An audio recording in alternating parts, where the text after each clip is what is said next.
I believe that it is in the normal nature of things that every Stone Toss comics triggers the libs.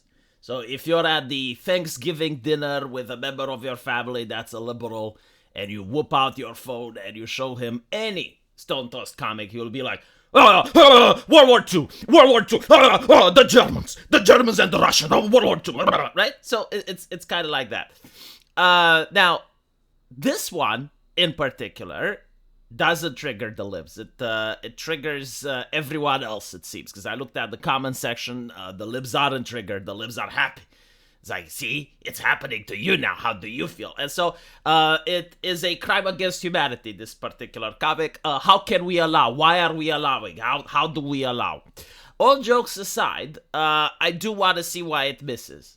Because again, you go into the comments and almost everyone is saying that, nah, bro, you didn't get the point. Well, the comic itself talks about how people are congratulating Valve for not becoming woke, right? Like, Valve is one of the few gaming companies that could have done a lot of harm to the gaming industry if it wanted. Like, if it started setting terms of service, it would be able to control what every indie game out there is putting out. If it started setting terms of service, it could control what every single conversation on their forum is like.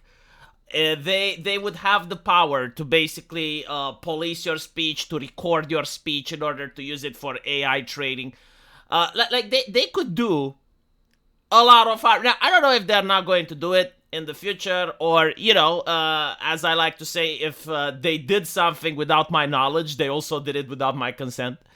But as far as I know, considering the amount of harm that this company could have done, they were pretty restrained.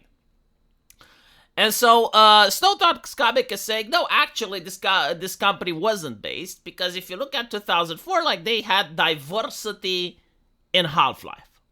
Like, I'm glad that he didn't find the Neverwinter Nights editor. Can you imagine if he did? Like, Neverwinter Nights would have probably been the wokest game in the universe, because it also had black people in it.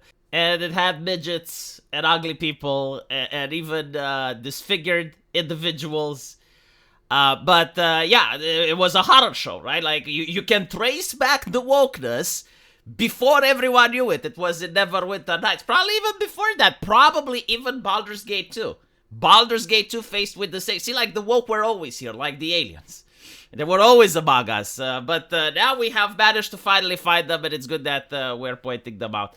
All jokes aside, the reason that people don't like this meme is because of the definition of the word woke, right? The pendulum is swinging. And now a lot of things that were never a problem are becoming a problem because people are hypersensitive to this shit.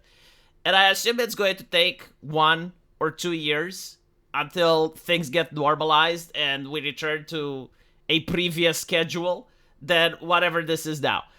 But can I explain why Half-Life wasn't a problem? And we know it wasn't a problem because it's a very successful game.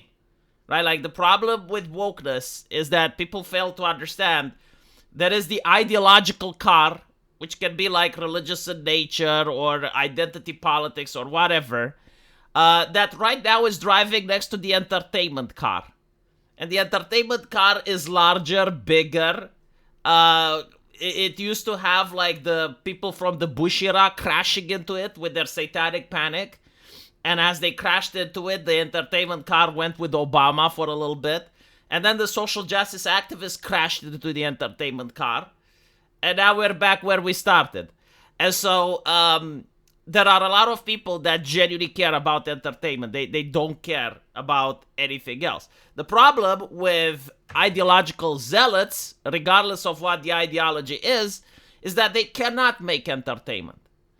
And so, if you look at what woke is, based on the definition that myself and many other people are using, is the intent of inserting ideological elements into the game, even if they don't make sense, even if it pisses off the consumer base, even if it's about firing people that are competent in order to replace them with incompetent people.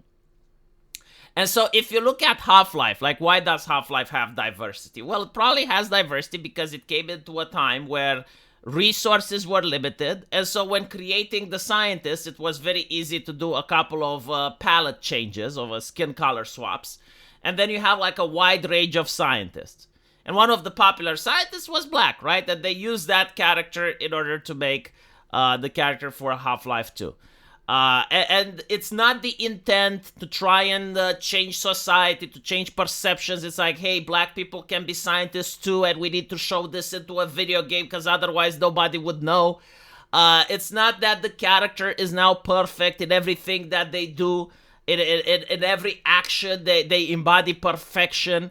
It's not that the character will stop during an intense action sequence and then make a political statement that has nothing to do with the plot. Like just have the character stop and say, oh, the way the Combine oppresses us is pretty similar to how the white man oppressed us back in the United States. You know, like, you don't get that shit.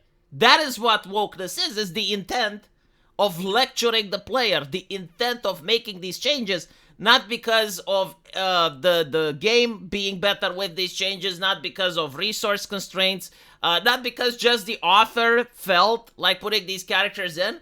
No, like, the intent of the changes is to lecture the player. And this is why people don't complain when anime is diverse.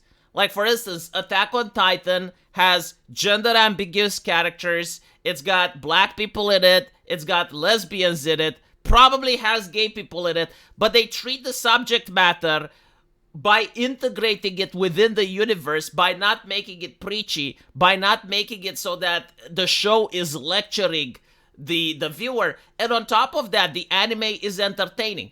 And this is why Attack on Titan is genuinely entertaining, because it focuses on entertainment, even though it's got extremely strong political messages.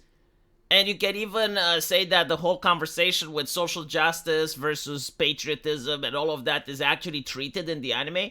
Because it doesn't come off as preachy, it's actually a very good show and people like it. And so there is a difference between that and Dragon Age Veilguard, where you're sat at the table and you're lectured about the pronouns. And to add further insult to injury, woke shows and woke products don't just like try to insert their propaganda. They also have like community managers from hell. They also rely on heavy censorship. They also have the arrogance and the smugness of the developers that think they know better and you're inferior because you don't think like them, right? So like all of this package is what constitutes woke. Valve as a company doesn't do these things. Valve doesn't do what Ubisoft did. It doesn't take the pictures and say, oh, look, we now have like 60% women in our company. We don't know if this is actually a good thing or not, but like everyone is saying that we should, so we did, right?